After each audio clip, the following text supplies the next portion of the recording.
The sun had barely begun its descent over the crystalline towers of the Solaran capital, but Lieutenant Commander Elias didn't notice.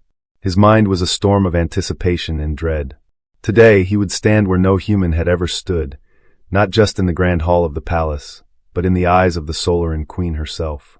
The weight of that truth pressed against him, heavier than any battle he had faced in the stars. Hovercraft engines hummed faintly beneath the polished walkway as Elias stepped down, boots striking the ceremonial stones in precise rhythm. Around him, citizens lined the avenues, their bioluminescent markings flickering nervously, mirroring the tension in the air. Every gaze seemed to measure him, every pattern of light a question. Is he worthy? Does he truly understand the Solaran way? The palace rose ahead like a monument to perfection itself, its spires glowing with pulses of living light, each beat echoing the rhythm of the empire.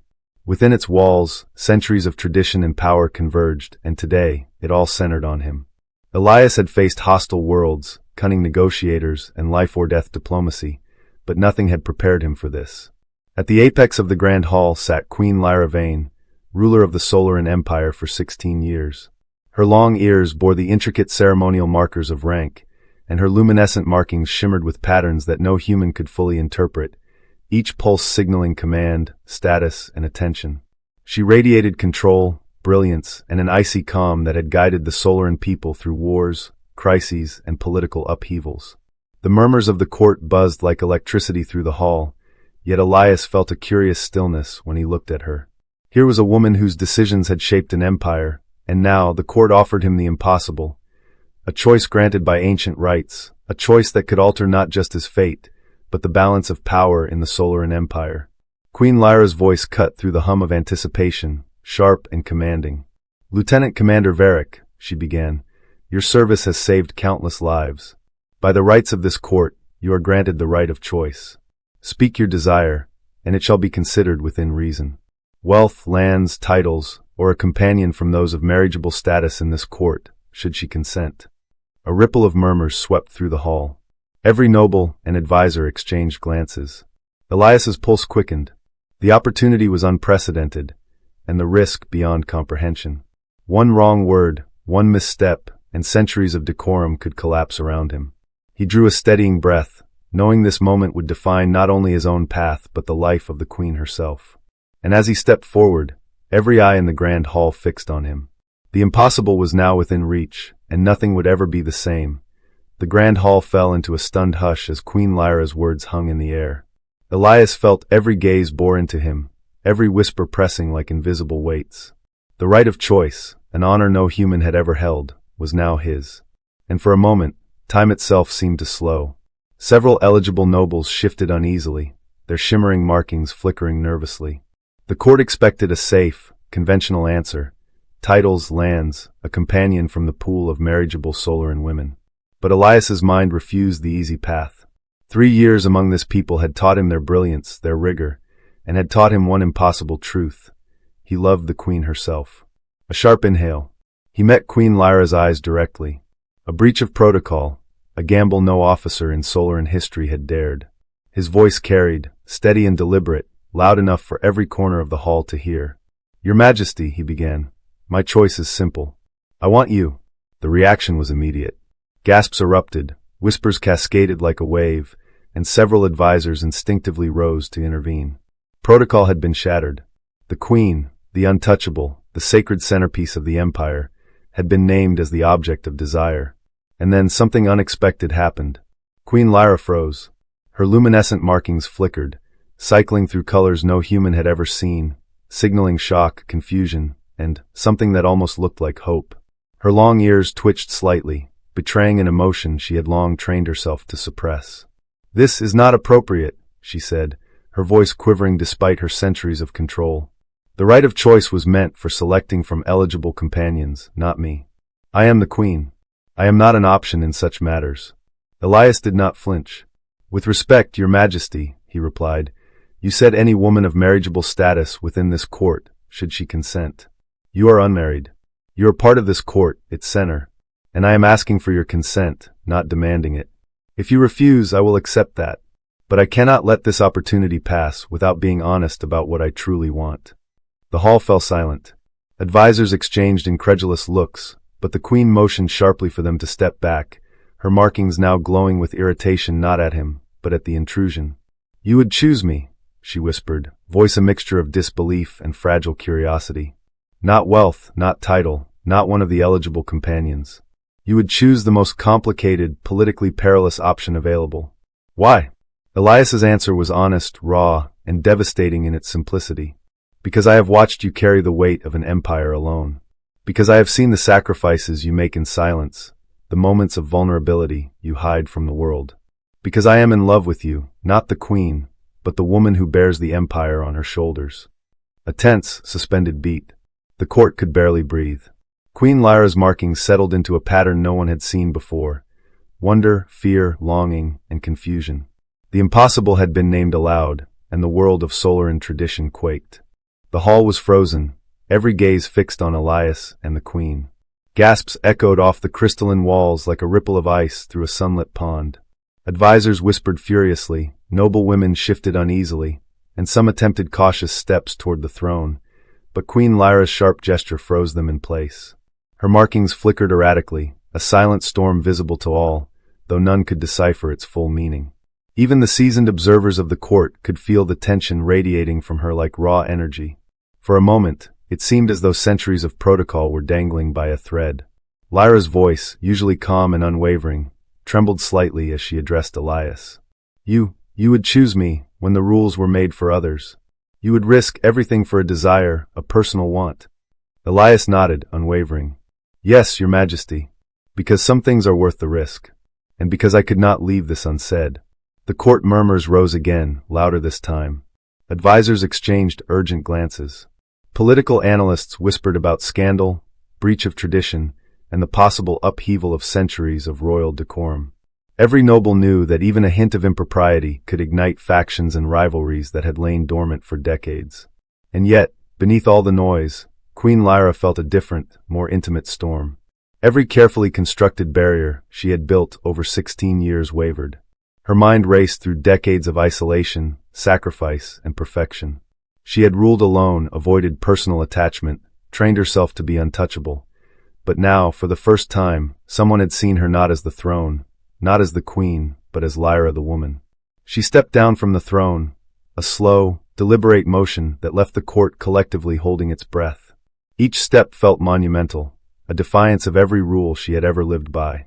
She stopped mere paces from Elias, her markings dimming to soft, uncertain pulses. "You understand," she whispered, barely audible over the still humming hall, "the consequences of this choice. My position, our people, the scrutiny, we would be the center of every eye in the empire." Elias met her gaze steadily. "I understand, and I choose you anyway." A moment passed, neither moved, neither spoke. The court, for once, was irrelevant. In that suspended silence, every advisor, every noble, every citizen in the grand hall was a spectator to something unprecedented. A queen, trembling on the edge of centuries of tradition, confronted by a choice she had never allowed herself to consider. Personal desire over duty. Lyra's long ears twitched once. Her markings shifted again, slower this time, almost as if her emotions were beginning to find rhythm. For the first time in years, she felt not command, but fear, and something else, something long denied. Hope. The court remained hushed. No one knew what would happen next. But one truth was undeniable. The empire had shifted, not in law or policy, but in the hearts of two people daring to defy centuries of expectation. The grand hall still hummed with whispers, but Queen Lyra did not return to her throne.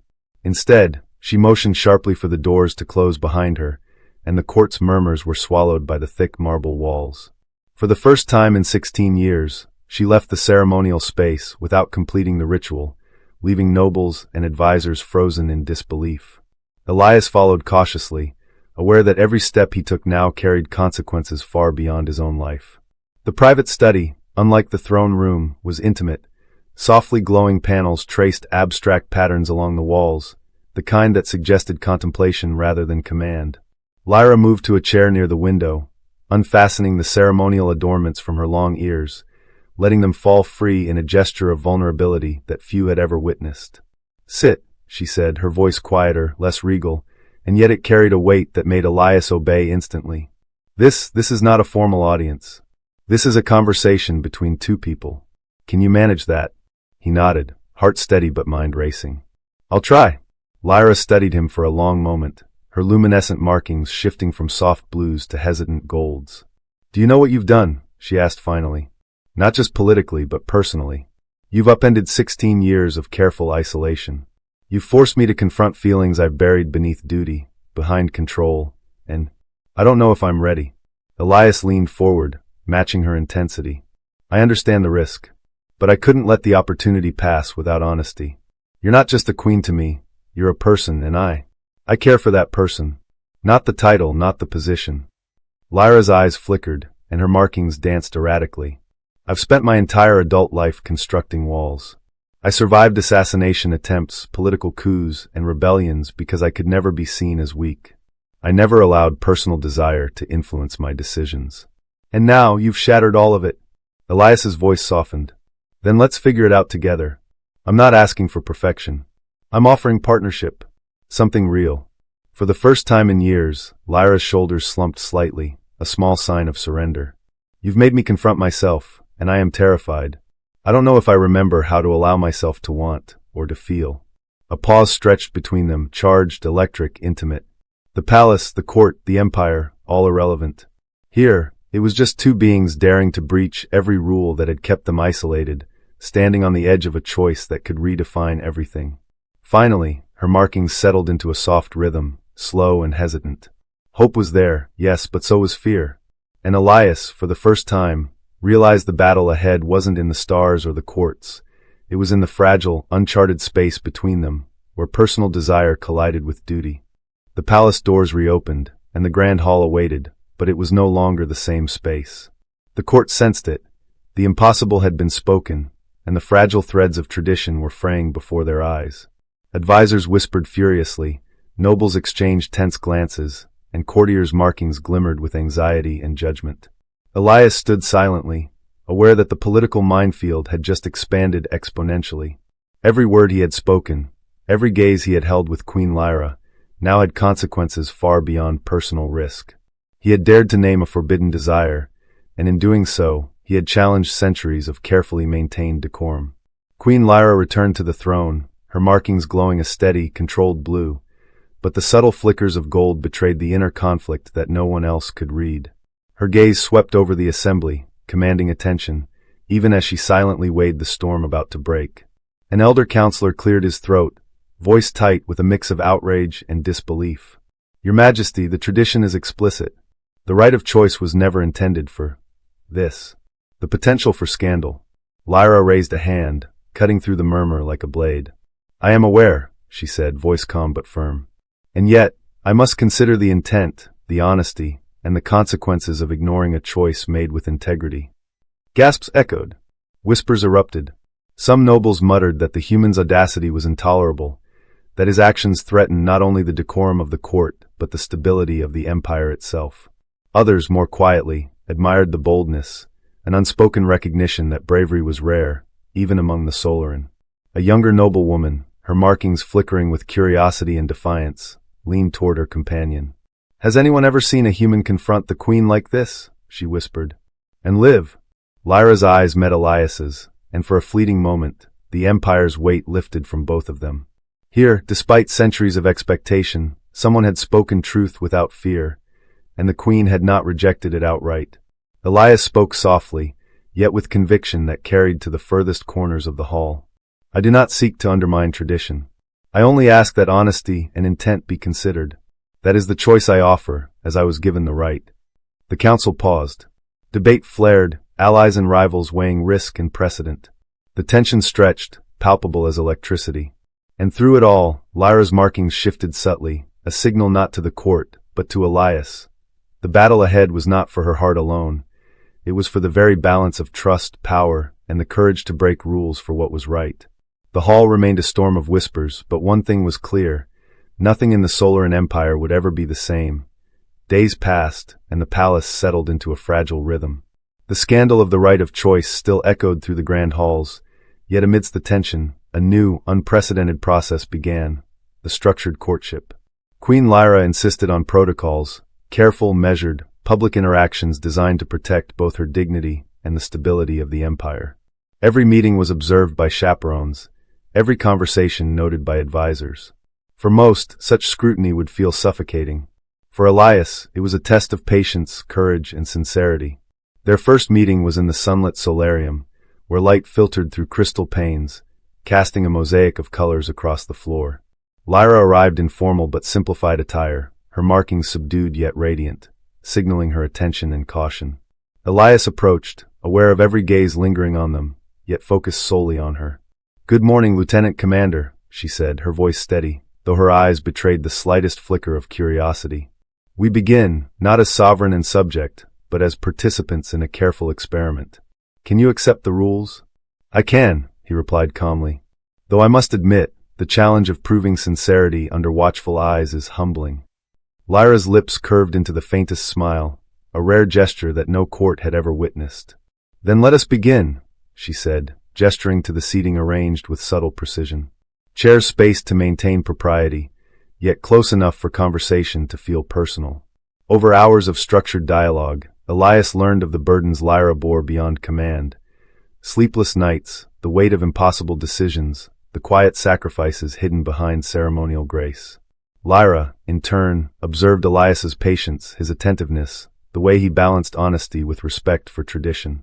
Each encounter was a delicate dance, moments of genuine connection interspersed with enforced formality. The palace buzzed with gossip, factions speculated, and yet, in this structured intimacy, trust slowly took root. By the third meeting, a subtle change had begun. Lyra's markings, once rigid with control, now flickered with patterns that hinted at amusement, curiosity, even guarded affection.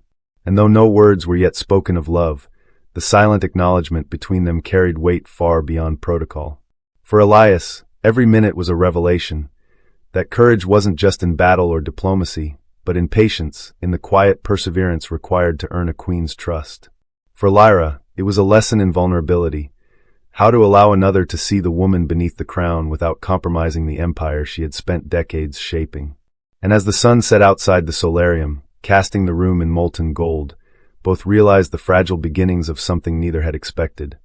A bond forged not in secrecy, but under the gaze of the world. The palace corridors, usually humming with controlled energy, were charged with quiet unease. Word had reached Queen Lyra that a rival faction within the council viewed her courtship with Elias as a threat, an opportunity to destabilize her authority and challenge centuries of tradition. The whispers were sharp, calculated, and relentless. Elias felt it immediately as he walked beside Lyra to the council chambers. His pulse quickened, not for the spectacle of politics, but because he knew how thin the line was between admiration and ruin. Every step, every glance, could be weaponized by those waiting for a misstep. Inside the chamber, the council waited, faces carved in suspicion and judgment. The eldest counselor, his markings dark with disapproval, leaned forward. "Your Majesty, we must question whether personal involvement with the human officer compromises your judgment. Can the Empire endure a ruler so distracted?" The words hung in the air like a challenge thrown directly at them. Murmurs swelled among lesser nobles. The scrutiny was unbearable, the stakes monumental. A misstep here could unravel not just their personal bond, but the stability of the entire Solaran Empire. Lyra rose, her markings glowing with controlled intensity. Every line, every gesture radiated authority tempered by emotion. "I have governed for 16 years, she began, her voice calm but unmistakably firm. "I understand the consequences of my choices. Yes, I am in a courtship with Elias Varick, but do not mistake sincerity and honesty for distraction. I have not wavered in my duty, nor will I." Elias stepped forward, meeting the council's gaze directly. "And let it be known," he said, steady and unwavering, "that my presence is not a liability. I respect your laws, your customs, and your queen. But I also bring my judgment, my loyalty, and my dedication to the Empire, just as I would on any battlefield." A tense silence followed. Some council members shifted uncomfortably, realizing the audacity of the human statement. Others, quietly, began to admire the boldness and clarity of their commitment. Lyra's markings pulsed, soft golds and steady blues signaling both pride and restrained emotion. She allowed a single glance toward Elias, a silent acknowledgement that the test had only just begun, but together they could withstand it. For the first time, the Empire seemed to hold its breath, waiting to see whether tradition would bend to courage and honesty, or whether the fragile beginnings of their bond would be crushed under the weight of political ambition. Outside the chamber, the palace continued to gleam, serene and deceptive. Within, hearts raced, strategies were tested, and one truth became undeniable. The world could challenge them, but it could not erase what had already begun between them. Night had fallen over the Solaran palace, and the corridors were hushed, lit only by soft, ambient luminescence that traced the walls like liquid starlight. The political storm of the day was over, but its echoes lingered, heavy and unspoken. For Elias and Lyra, it was a chance to step away, not from duty, but from scrutiny. The private garden offered the sanctuary they both craved. Crystal fountains hummed softly, the bioluminescent flora bathing the courtyard in gentle, shifting colors. Here, titles and protocols melted away. Here, they were not queen and officer, ruler and subject. They were simply two souls daring to trust. Lyra walked slowly, her long ears free of ceremonial adornments, markings glowing softly in patterns that spoke of curiosity and vulnerability. She paused, glancing at Elias with an intensity that belied her usual composure. "Do you realize what this means?" she asked, voice barely above a whisper.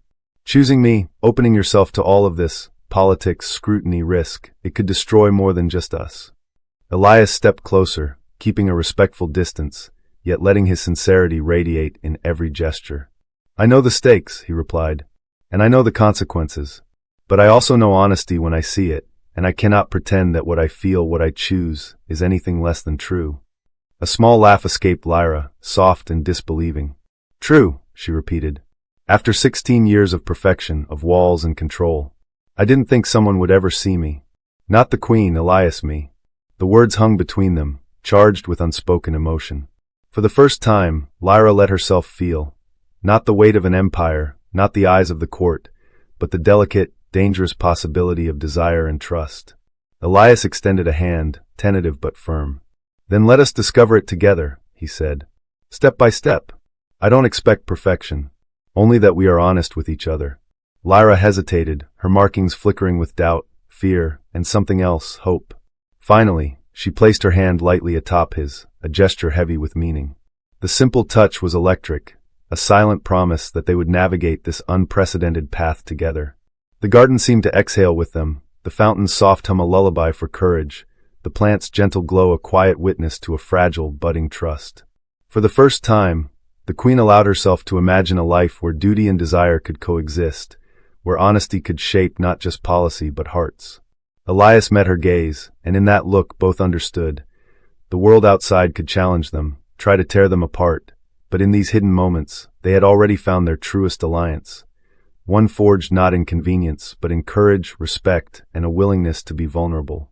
The palace was alive with whispers, but tonight, the air carried the sharp scent of confrontation. A faction within the council had leaked rumors. Elias's influence over Queen Lyra was unacceptable, dangerous even.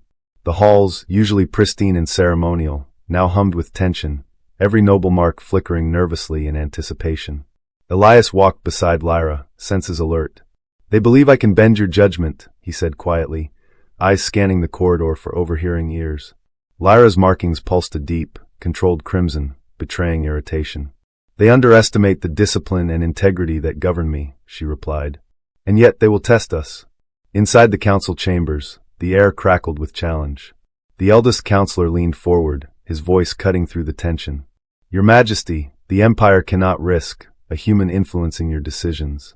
Can you truly govern without compromise if your heart is divided?" A hush fell over the room.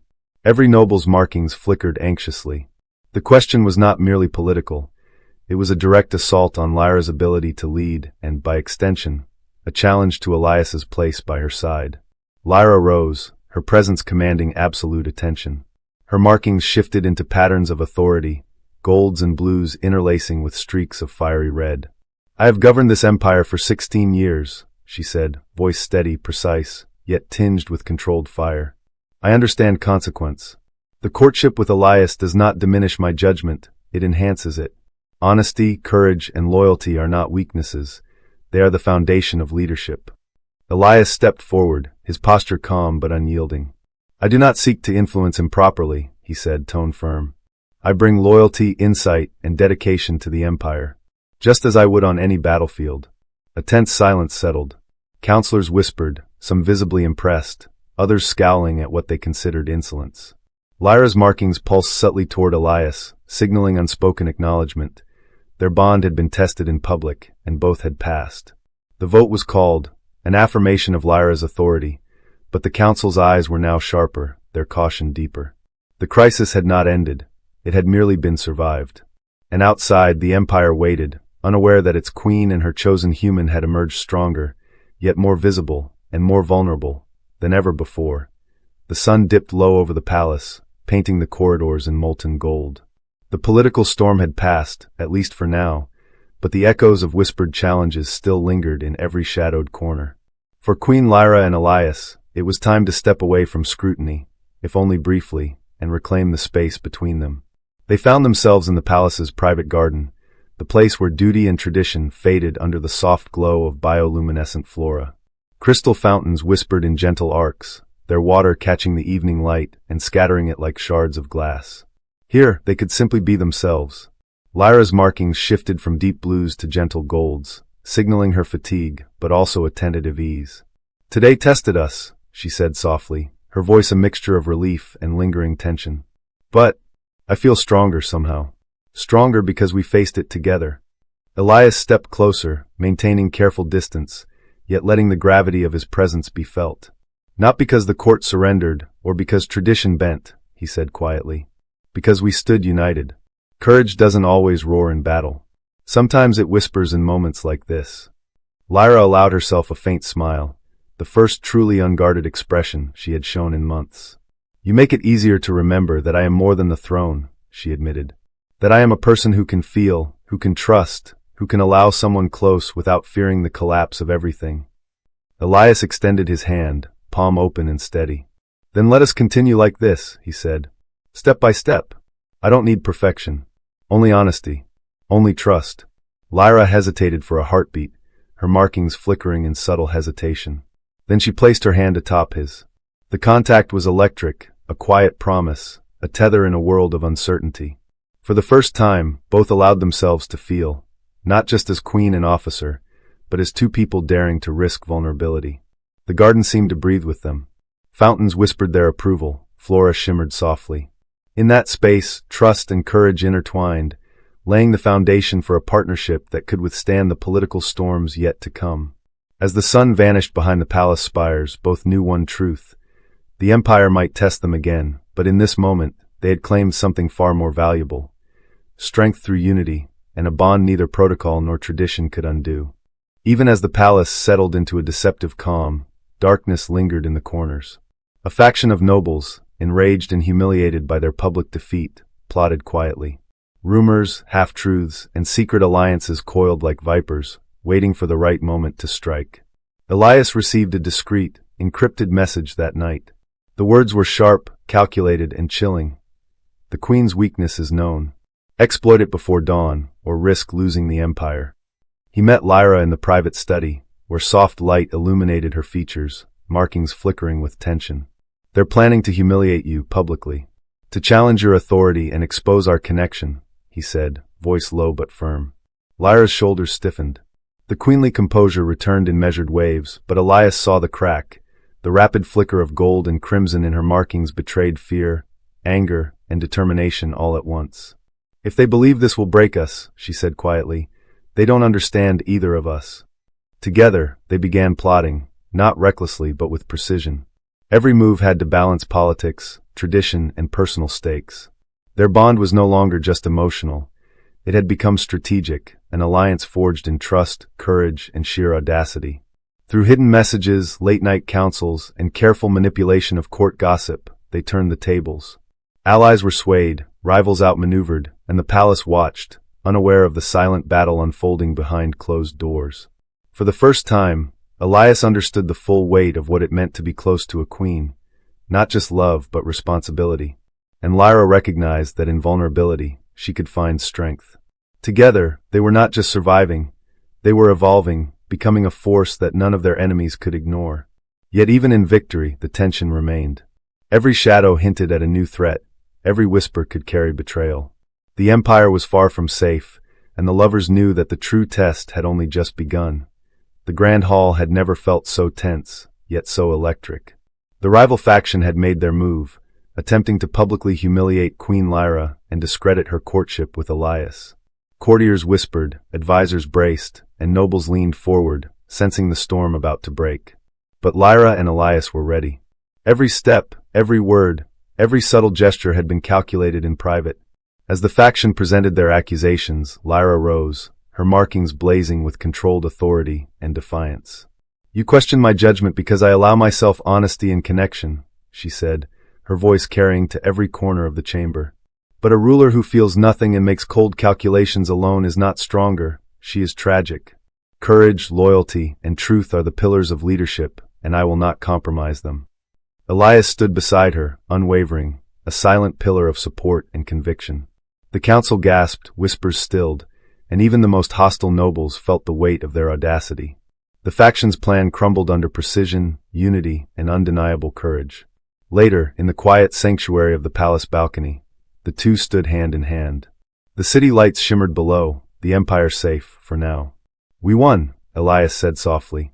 Lyra's gaze shifted to the horizon, markings flickering with pride, relief, and cautious foresight. "For today," she replied. "But the world doesn't pause. There will be new threats, new challenges. And when they come, we will face them together." Her words carried promise, fear, and anticipation, a perfect mix for the empire and for the audience. The wind stirred gently, whispering of adventures yet to come, conspiracies still hidden, and battles far beyond what the palace walls could contain. Their story had reached a temporary resolution, but the next chapter, inevitable and irresistible, loomed just beyond the horizon.